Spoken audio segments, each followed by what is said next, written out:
Good morning, Danielle, and thank you for your time this morning. It's lovely to be here with you, David.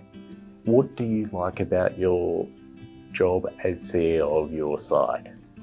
Probably two key things. One is the team. We've got a great team who are incredibly passionate about what they do and incredibly kind and caring. And then the other thing is our clients. I love the opportunity to engage and interact with our clients, go into client events, support the team with assessments or visits to the home as well, and hearing from them directly the experiences that they have, either navigating through the NDIS system or navigating through the aged care system. What's great about that is that with the collection of their feedback, I'm able to pull that together and have conversations either with government or with members of parliament to try and influence change. So how have you become a CEO of an NDIS provider with your low vision restrictions?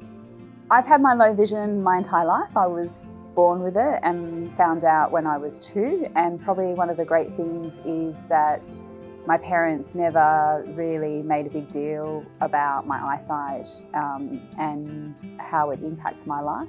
So just like anybody else, I worked at school, did well at school, went on to university and worked multiple jobs through my career until I really fell into the not-for-profit sector in particular, and have sort of moved my way up in various roles.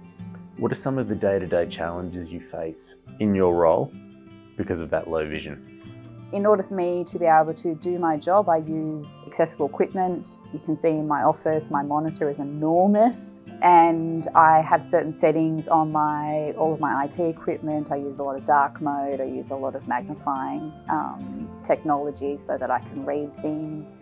I don't see them as challenges. I think we all have our own unique needs in the way that we, navigate our world, and I just use what's available.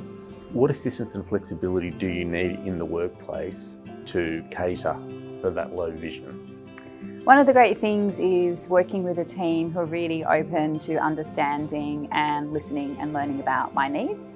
I experience what's called visual clutter. If my physical environment has too many things in it, my brain will shut down parts of its images in order to cope.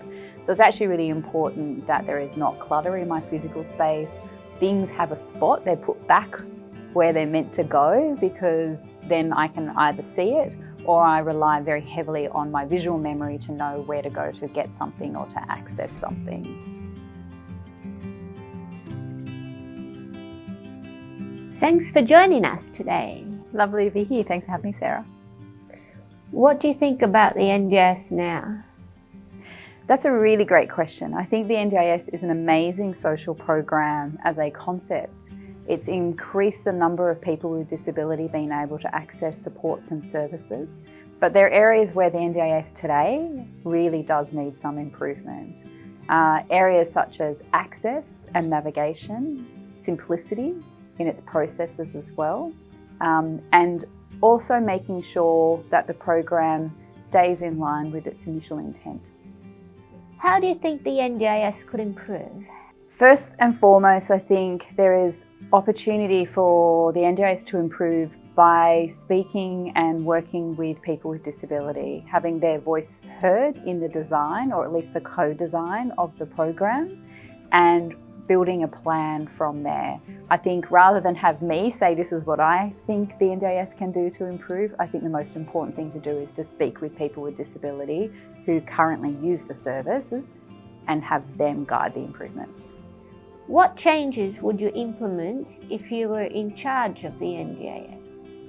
Absolutely engaging, having conversations with people who are using the NDIS and asking them what their experiences are, how they experience that, what can be improved, also what works for them, what amazing outcomes they've been able to achieve in their lives, looking at how we can actually scale that so all people with disability can access it. Why should people choose your side as an NDIS provider over other providers? One of the great things that we make sure that we're able to deliver for our participants is that they have a dedicated customer care consultant who's able to walk alongside them. And our customer care consultants are not only just kind and caring, but they're skilled and they're experienced and they know how to navigate the system to support people with disability.